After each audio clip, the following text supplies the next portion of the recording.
राधे राधे दोस्तों, एक बार फिर से मेरे यूट्यूब चैनल पे आप सभी का बहुत ज़्यादा स्वागत है। तो आज हम लाए हैं आपको योगिनी एकादशी की व्रत कथा। तो चलिए, ये पावन मास श्री हरि विष्णु के नाम पे समर्पित है। तो चलिए आज हम श्री हरि विष्णु की कथा एक योगिनी एकादशी सुनते हैं। एक समय भगवान श्री कृष्ण और महाराज युधिष्ठिर के बीच में एक अत्यंत महत्वपूर्ण संवाद हो रहा था। महाराज युधिष्ठिर ने भगवान श्री कृष्ण से पूछा, आपने मुझे ज्येष्ठ मास के शुक्ल पक्ष में आने वाली निर्जला एकादशी के बारे में तो बताया था। अब मैं आषाढ़ मास की कृष्ण पक्ष की आने वाली एकादशी के विषय में जानना चाहता हूँ। भगवान श्री कृष्ण ने उत्तर दिया कि हे राजन, आषाढ़ मास के कृष्ण पक्ष में आने वाली एकादशी का नाम योगिनी एकादशी है। यह एकादशी बड़े से बड़े पापों को नष्ट करने की क्षमता रखती है। योगिनी एकादशी के व्रत कथा के अनुसार अलकापुरी के राजा कुबेर देवताओं के कोषाध्यक्ष थे। वे भोलेनाथ के परम भक्त थे।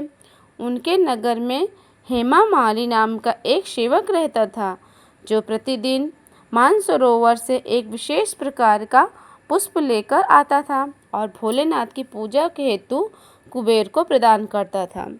हेमामाली निष्ठापूर्वक अपने स्वामी को सेवा करता था। कुबेर महाराज भी उससे बहुत प्रसन्न रहते थे। इसी सेवा में हेमामाली की पत्नी बहुत सुंदर थी, जिसका नाम था विशालाक्षी। हेमामाली अपनी पत्नी के प्रति बहुत आसक्त था। एक दिन वह प्रातः मानसरोवर से पुष्प लेकर आया, लेकिन सीधा अपने मालिक कुबेर के पास न जाने के बदले वह पत्नी के पास पहुंच गया और पत्नी के साथ आनंद प्रमोद करते हुए उसे समय का ध्यान नहीं रहा। दूसरी तरफ राजा कुबेर भोलेनाथ की पूजा के लिए पुष्प की प्रतीक्षा करते रहे। प्रतीक्षा करते करते 6 घंटे का समय व्यतीत हो गया। बिना पुष्प पूजा न होने के कारण वह बहुत क्रोधित हो गए। उसे क्षण उन्होंने सिपाहियों को हेमामाली के घर का पता लगाने भेजा। हेमामाली के घर जाकर सिपाहियों ने देखा कि वो अपनी पत्नी के साथ रमण कर रहा है। सिपाहियों ने यह सूचना तुरंत जाकर राजा कुबेर को दी। फिर क्या था, राजा कुबेर के धैर्य के सारे बांध टूट गए। दूसरी तरफ जब हेमामाली को समय का भान हुआ तो वह अपनी भूल का प्रायश्चित करने के लिए वो राजा कुबेर के पास पहुंच गया। वह भय से कांप रहा था। हाथ जोड़कर कुबेर के समक्ष वो खड़ा हो गया और क्षमा याचना करने लगा।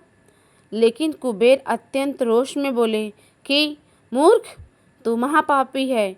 अपनी पत्नी के प्रति आसक्त होने के कारण आज तुमने मेरे आराध्य देव भोलेनाथ के प्रति अपराध किया है। इसलिए मैं तुम्हें श्राप देता हूँ। इसी क्षण तुम्हारा पतन हो जाएगा। तुम्हारा संपूर्ण शरीर कोढ़ से ग्रस्त हो जाएगा। तुम पृथ्वी पर अपने कर्मों की सजा भुगतो और अपनी पत्नी से सदा सर्वदा के लिए दूर हो जाओ। कुबेर के श्राप से वह उसी क्षण हेमामाली का पूरा शरीर पतन हो गया और वह कोढ़ से ग्रस्त हो गया। जर्जर शरीर के साथ पृथ्वी पर आ गिरा। भूख प्यास से परेशान, अपने शरीर की पीड़ा से पीड़ित वह जंगलों में भटकने लगा।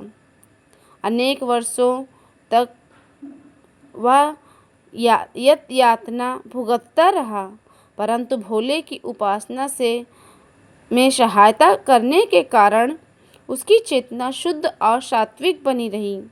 एक दिन वह एक पर्वत पर जा पहुंचा, जहां ऋषि मार्कंडेय तपस्या कर रहे थे। उन्हें देखकर हेमामाली ने उन्हें प्रणाम किया। ऋषि मार्कंडेय ने उसे अपने पास बुलाया।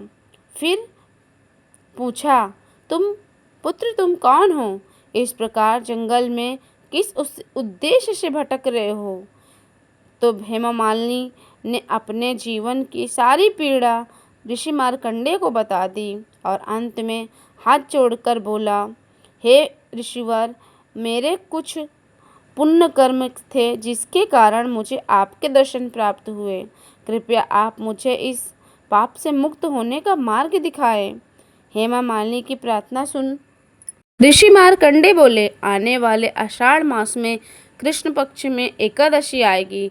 तुम्हें इस एकादशी का श्रद्धापूर्वक पालन करना है, जिसके प्रभाव से तुम सभी पापों से मुक्त हो जाओगे।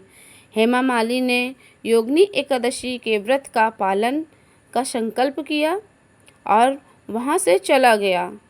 आषाढ़ मास में उसने योगिनी एकादशी के व्रत को श्रद्धा और नियम पूर्वक पालन किया। व्रत के प्रभाव से उसका शरीर कोढ़ से मुक्त हो गया और अपने पूर्व शरीर को प्राप्त करके वो अपनी नगरी अलकापुरी में वापस लौट गया। आगे भगवान श्री कृष्ण कहते हैं, हे धर्मराज युधिष्ठिर, जो व्यक्ति योगिनी एकादशी के व्रत का पालन करते हैं उसे 88,000 ब्राह्मणों को भोजन कराने का पुण्य फल प्रदान होता है। वो हर प्रकार के पापों से मुक्त हो जाते हैं और यह आध्यात्मिक लोक को प्राप्त करता है।